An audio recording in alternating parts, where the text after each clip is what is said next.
clear mind. That is what most people search, or probably should have said, every person searches for, but rarely does a person find the peace, find the clear mind.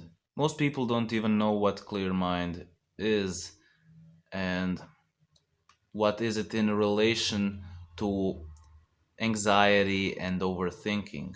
Like for most people, they either overthink and have an anxiety, or they have a glimpses of clear mind and peace.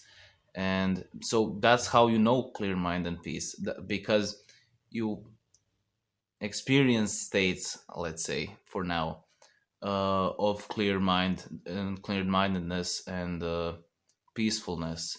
And also then you've experienced as well um, overthinking and an anxiety. So is a clear mind something you achieve? Is it a state? Is it, what is it?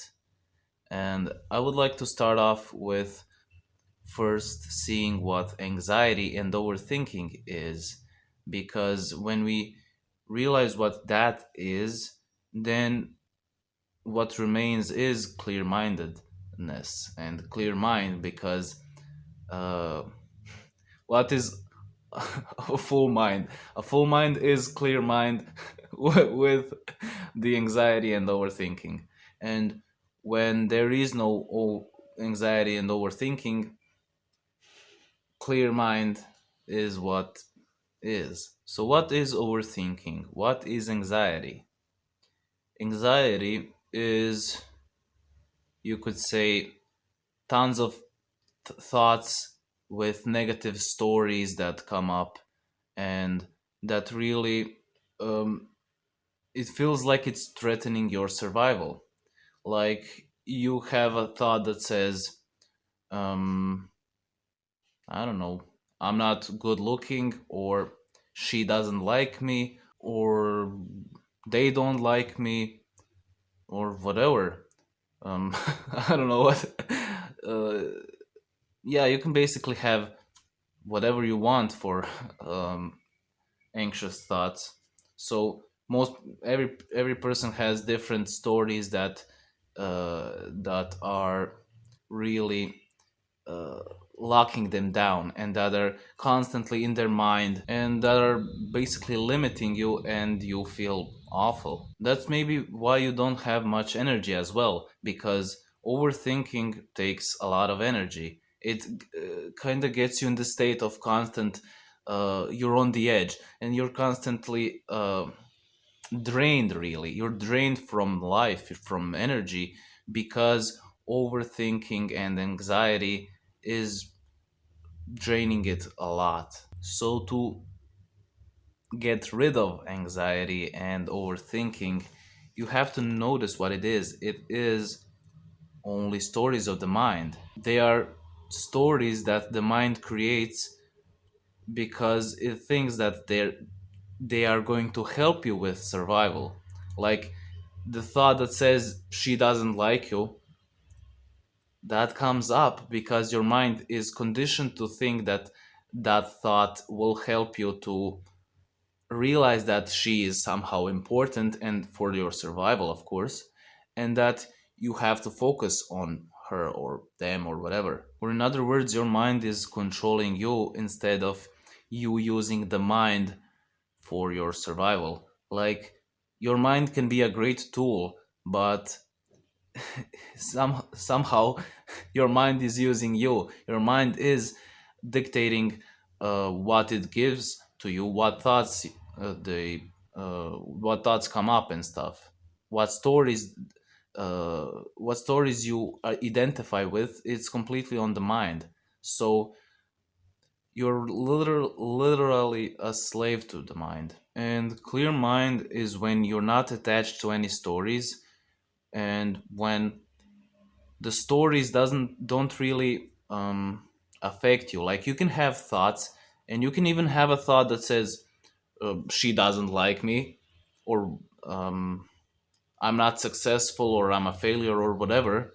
You can still have those thoughts, But when you don't identify with them, and when you don't create this me and this story of me and my sad life and all the things that the ego or the mind creates, that's where that's a clear mind. And why is that? Why isn't that natural? Why don't you naturally have a clear mind? Why isn't that inherently a part of your life if that is optimal, if that is really an optimal way to live life? Like, why isn't that then the case? Well, notice that when you are born and when you're a kid, you can learn a lot from just remembering your childhood. Like, when you were a kid, you didn't really have anxiety and overthinking, did you? Like, you remember your childhood for being free, for having fun all the time and enjoying life to the fullest. And then, did you really mature and did your life get better with you growing up? If you are now miserable and think you are depressed and you have anxiety and overthink stuff, and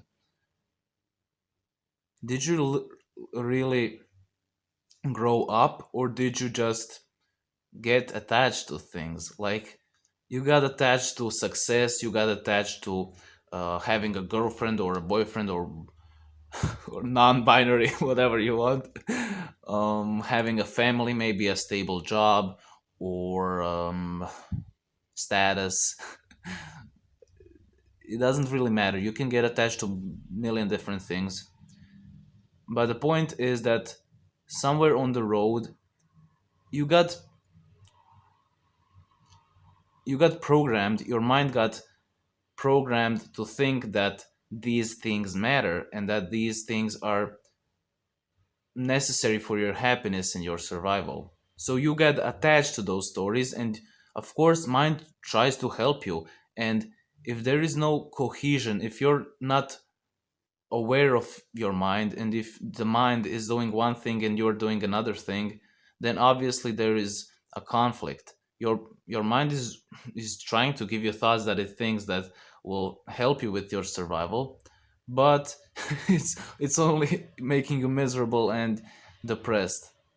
So to stop overthinking and stop anxiety, you have to learn your mind, you have to learn the stories, you have to get detached from all the stories that the mind creates. But the problem is that you are attached to the stories. You don't see even that they are stories. You think that they are reality. Like, when the thought comes up, I'm a failure, and I'm ugly, or I'm not successful, and I'm never going to be successful, or whatever. Um, that's just thoughts. That's literally just thoughts. They just come up, and they stick around because you get attached to it. You create a story, and thoughts together form a story of me. This is me. This is my identity, and I'm an ugly person, or I'm a hot person, and I'm a healthy, wealthy, popular, whatever. There are all these stories that together form this identity that you get attached to when you grow up. You don't have this as a kid. You're just living. You don't get attached to these thoughts and stories. So that's where the problem really comes from. And an amazing tool to really stop identifying with the thoughts and realize that your identity is purely constructed, that it's just a story. That's where the meditation and contemplation come in. With meditation, and when you contemplate on these stories, and when you realize that they are just thoughts that come up like bubbles, that's a popular term to say, like they are just bubbles that come into the awareness, and you can just observe them instead of trying to chase them and trying to create a story from them. And then What is a clear mind? A clear mind is complete presence. And you know it actually. That's why you love distracting yourself in stuff because you're not you're not happy with yourself, with the identity you created.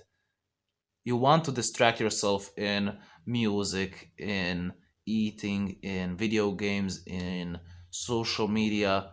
Like when you do that, when you distract yourself, you kind of step out from being this identity and this human and this loser or whatever you view yourself as.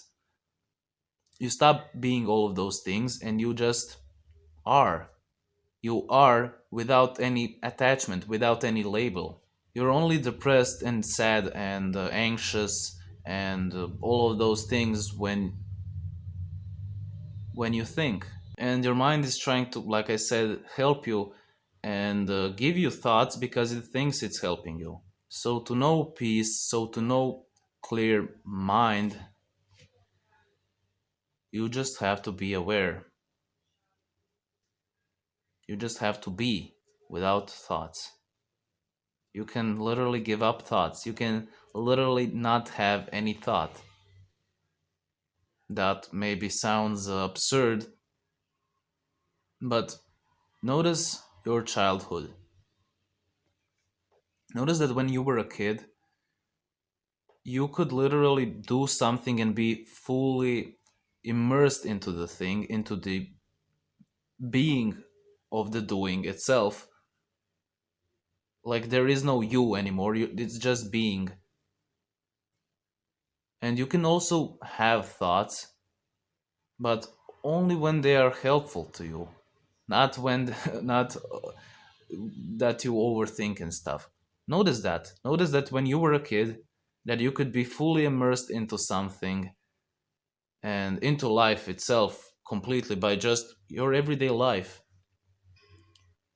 and still have thoughts that would just help you. But somewhere along the line, on when you were growing up, uh, you started to develop this way of living where you think that, oh, thinking can give me all the answers in the world.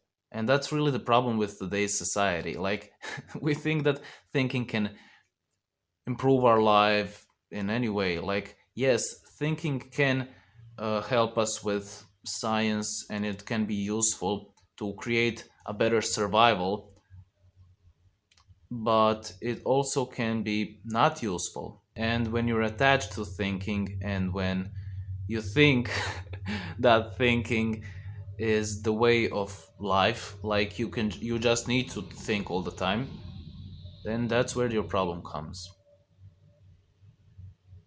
When you have an empty mind, a clear mind, that is where the peace is. And you can know that from experience, and you do know that from experience.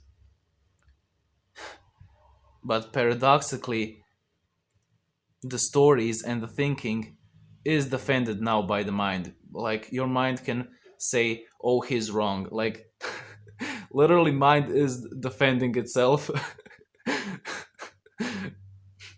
and you believe the mind. So yeah, that's really the problem with the mind because it's going to justify itself. It's going to justify the stories and the thoughts that come up. And until you are able to step out of it and until you are able to recognize that you are not the thoughts, you will never be truly happy and truly peaceful. True peace, lasting peace, lasting happiness, heaven, whatever you want to call it, comes when you give up all the stories and all the attachments. And when you just are, when you just are without thinking.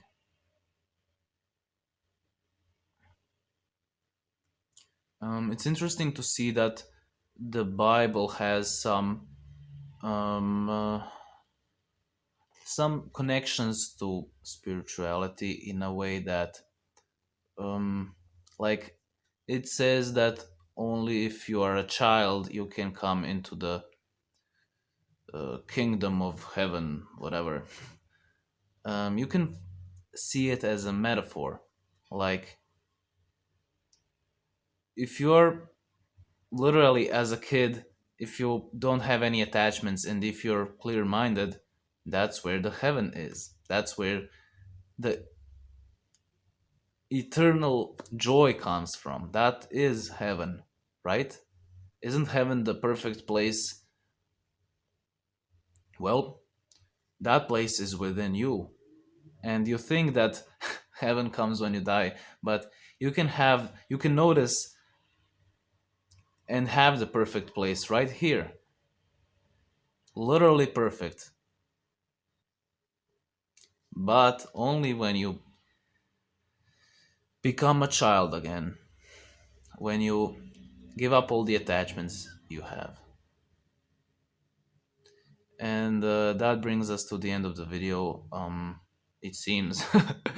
I feel like I said everything I wanted to say for this one. Um, yeah, if I didn't say something, I'll say it in another one.